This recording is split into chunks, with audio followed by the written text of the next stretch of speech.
¿Qué es la simbiosis cuántica? Eres una de las dos partes de una alianza invisible que la ciencia jamás te contará. Todo comenzó el primer fin de semana de febrero de 2019. Un investigador se había inscrito en un taller intensivo dentro de un centro holístico. 2 días de aislamiento total de 8 de la mañana a 8 de la noche. Un aislamiento absoluto con el mundo exterior. El sábado por la mañana, antes de que la historia comenzara, el destino le puso una prueba.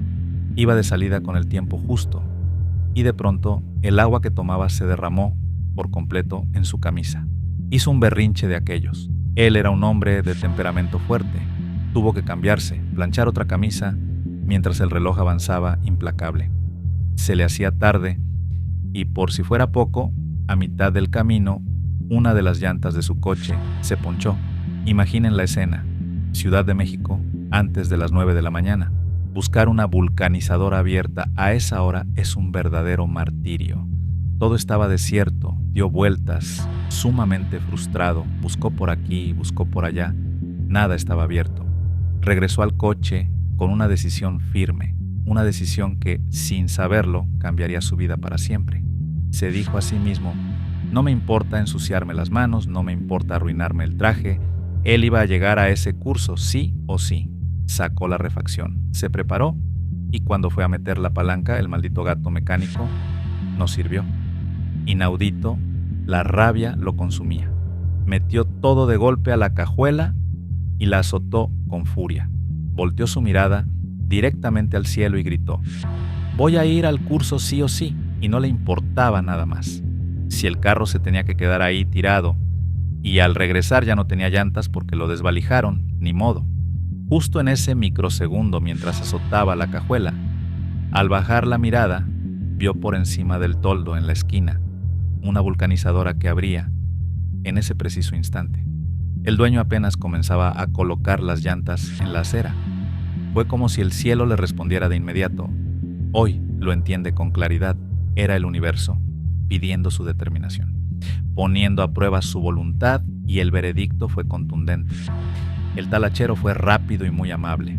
Incluso el maestro del taller holístico se portó comprensivo y organizó una tertulia mientras el investigador llegaba, pues le había avisado que iba tarde. El taller transcurrió de manera fascinante. Hubo comentarios extraños.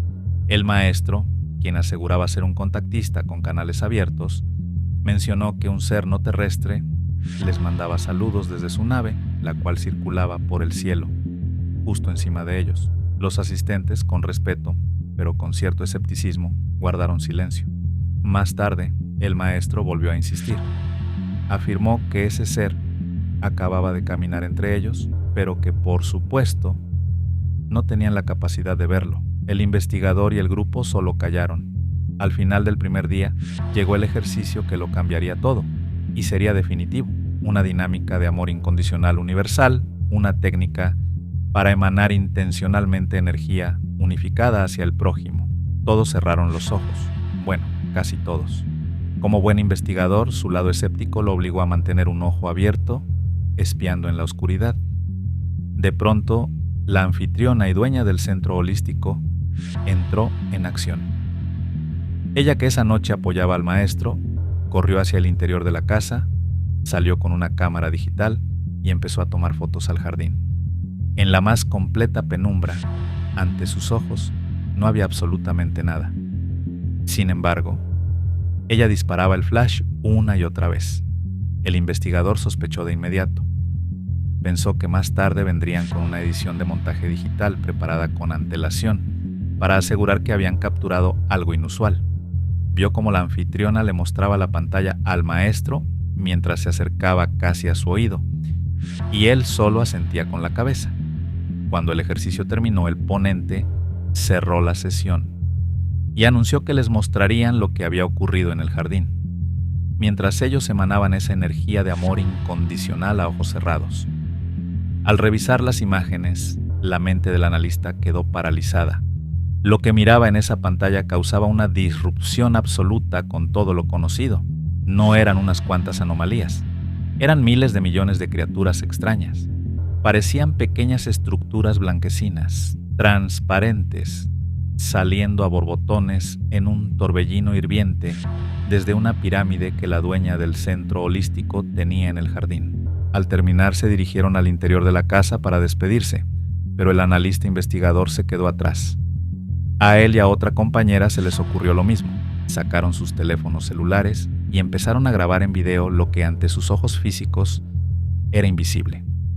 En las pantallas era una locura. Ya no parecían anomalías difusas, eran esferas diminutas circundando todo el jardín a una velocidad impresionante.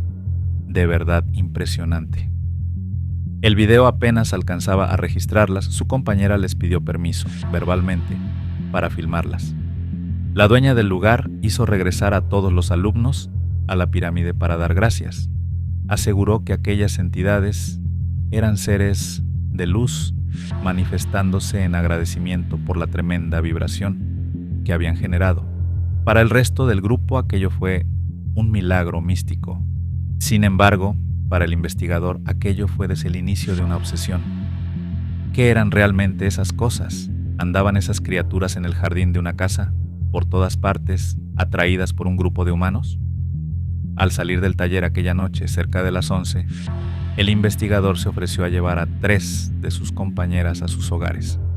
Después de dejar a las 2 primeras, se quedó a solas con la que era su vecina de fraccionamiento, una mujer que tenía en su celular una serie de fotografías.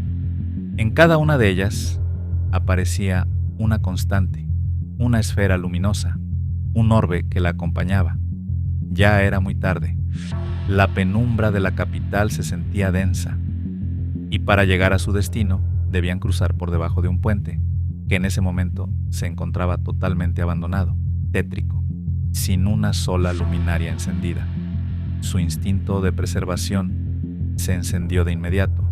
La lógica urbana le decía que meterse ahí era una locura, que los exponía a un asalto, a que les bloquearan el paso, que no habría salida. Decidió cambiar el rumbo, dispuesto a dar una vuelta enorme de más de media hora, enfrentando el tráfico, con tal de evitar esa boca de lobo. Sin embargo, ella lo miró, y con una tranquilidad que desafiaba cualquier sentido común, le dijo: «No te preocupes, vete por aquí». «Es que está muy feo», contestó él, y ella con una sonrisa pronunció una frase que se le clavó en el pecho: «No te preocupes, ellos nos cuidan y protegen». Se refería, por supuesto, a esa entidad plasmática que aparecía en sus fotos. Para ese hombre, en aquel momento, sus palabras sonaban a una fantasía.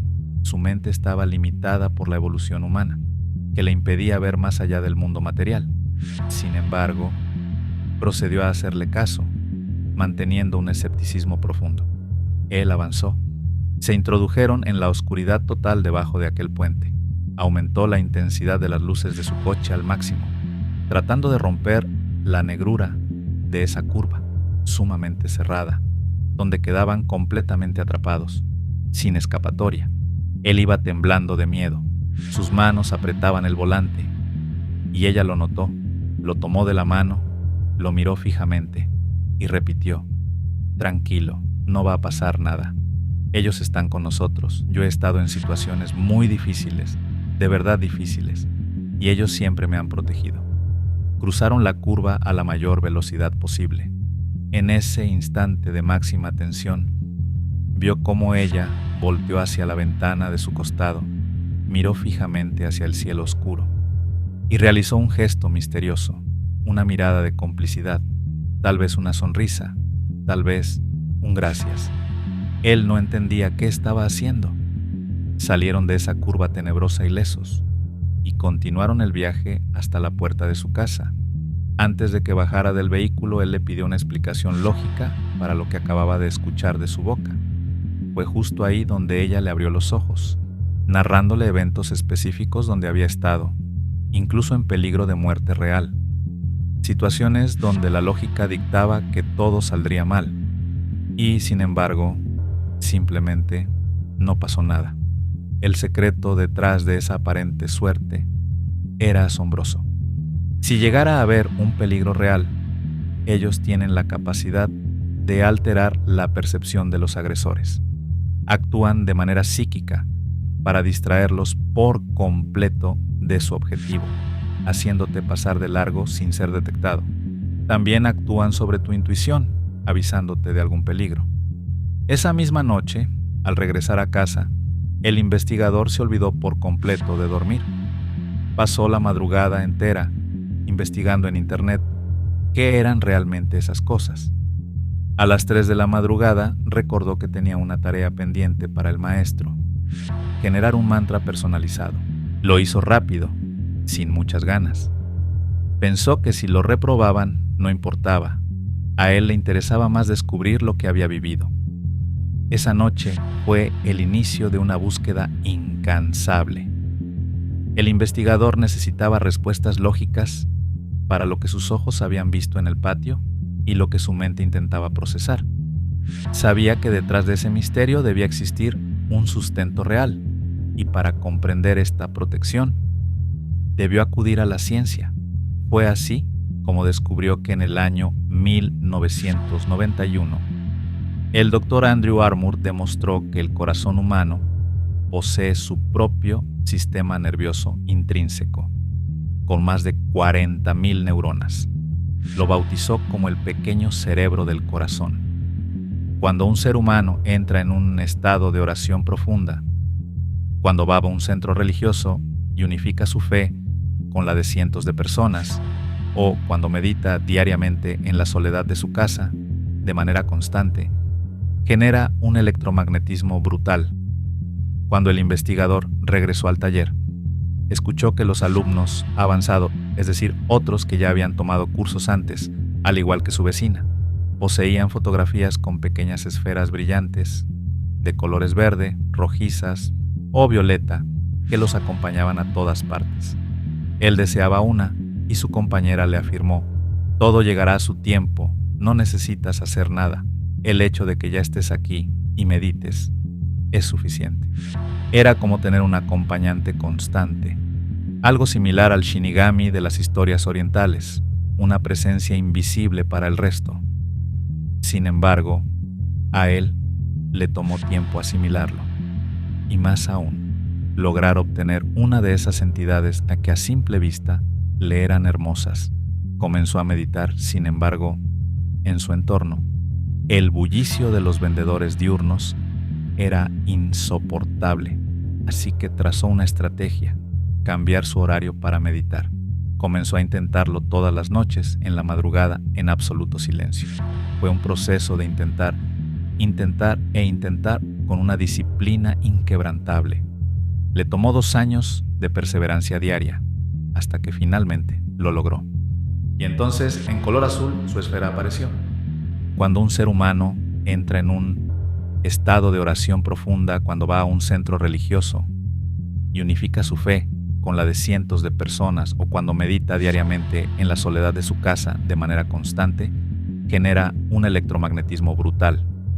Y es que el corazón no es una simple bomba de sangre. La neurociencia moderna ha confirmado que posee su propio cerebro, una red de más de 40,000 neuronas capaces de sentir, recordar y tomar decisiones independientes. Este cerebro del corazón genera un campo magnético 5,000 veces más poderoso que el de la cabeza. Una antena colosal que, cuando se activa de forma constante mediante la meditación diaria, no solo emite una señal esporádica, sino que eleva la energía vital y deja una energía residual, un excedente vibratorio que impregna las paredes y el entorno. Además, esa energía que emana de tu cuerpo no sale pura, va impregnada con la frecuencia de tus emociones e intenciones, donde la emoción funciona como la fuerza, el voltaje, la energía en movimiento, y la intención se convierte en dirección, es decir, la información pura que moldea esa frecuencia. Y es aquí donde comienza la simbiosis cuántica. Estas entidades plasmáticas, llamadas previda, que habitan la termósfera, la consumen, es decir, limpian ese excedente vibratorio. Al mantener una meditación constante, una persona con esta disciplina diaria se vuelve un foco de atracción continuo, un oasis de energía densa, lista para ser purificada, y en la naturaleza esto no es algo nuevo, es una simbiosis perfecta. Piensa por un momento en el cocodrilo del Nilo. El gigantesco reptil sale del agua, abre sus fauces y entra en estado de quietud absoluta. Es ahí, en esa inmovilidad, donde el pequeño pájaro pluvial entra directo a su boca y el cocodrilo no lo devora, lo necesita. El ave se alimenta de los parásitos e impurezas entre sus dientes, limpiando su cuerpo a cambio de sustento. Justo como ocurre en esa simbiosis natural, el investigador consolidó su propio vínculo cuántico. Hoy tiene documentadas más de 100 fotografías de su esfera azul, acompañándolo en la calle, en el coche y en distintas ciudades. Al principio, no se manifestaba cuando él se lo pedía por capricho. Un día, dentro del pasaje Madero, en la Ciudad de México, ese concurrido andador que conecta el eje central con el Zócalo capitalino, teniendo de fondo la monumental Torre Latinoamericana, les pidió mentalmente que se dejaran fotografiar. No lo hicieron, pasaron meses, lo intentó una segunda vez y volvieron a negarse. En una tercera ocasión, caminando por el mismo pasaje, se sintió frustrado, pensó que no se los pediría otra vez porque no le hacían caso. Sin embargo, a pesar de su escepticismo, su intuición se activó. Sintió el impulso de tomar las 3 fotografías de rigor.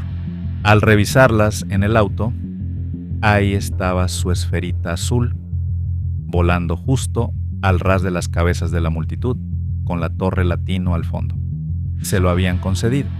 Durante la crisis 2020 a 2023, haciendo una fila obligatoria bajo el pleno rayo del sol para pagar el agua, le preguntó mentalmente si estaba ahí. Capturó 3 imágenes y al revisarlas descubrió que flotaba exactamente arriba de él como cuidando su posición. Aquí es donde su mente de investigador, después de conectar los puntos y las más de 100 veces que tomó esas fotografías, decidió hacer una prueba radical. Dejó de meditar por un largo tiempo y, curiosamente, las esferitas dejaron de manifestarse.